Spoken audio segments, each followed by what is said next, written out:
I just wanted to walk you through how to do one of these calculator problems. So the first step is to get this graph to show up on your calculator. You're just going to hit your y equals button and get it typed in just like that. I just use the 1 divided by 5 for the 1/5. Make sure you're using minus signs, not negative signs when you do your subtraction. It should turn out okay. This window is probably okay just to do a zoom standard, the 6th option down. The one that's graphed on here actually has it going up to a window of 20 high. I only have mine going up to 10 since this is a standard window, but I think I can still see everything that's important.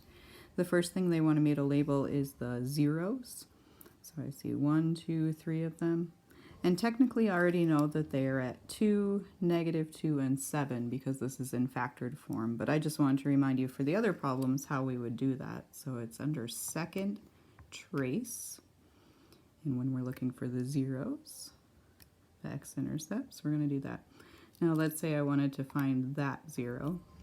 I would want to get my cursor a little to the left of that, so a little bit less than -2. -2.4 is fine. Hit enter.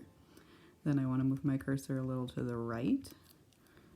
-1 is a little to the right, and hit enter for guess. And there it gives me that point at -2. Same thing if I wanted to find this one. Second trace, second calc, 0.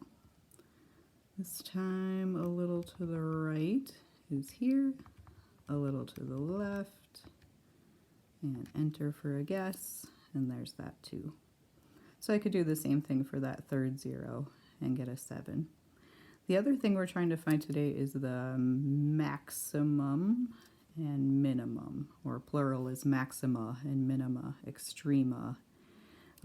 This is just called a local maximum because in this neighborhood it's the tallest point. So if I were to try to find that point on my calculator, I'm still second trace, second calc, but there's a whole other button just for maximum.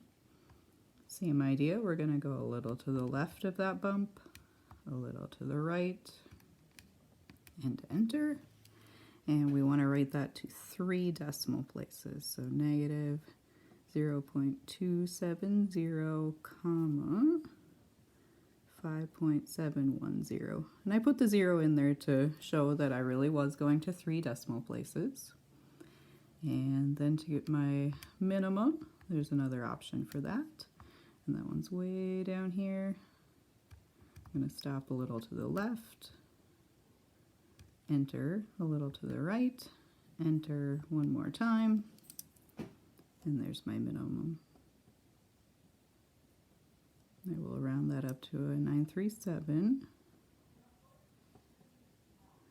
Now this one, it shows 4 decimals. I'm not sure I even want to round that one, so I'm just going to write out all of those decimals. Maybe it's already got it rounded, I'm not sure, but as long as I can, I'm just going to write them all out. So that would be how I would use my calculator to find the zeros and the extrema.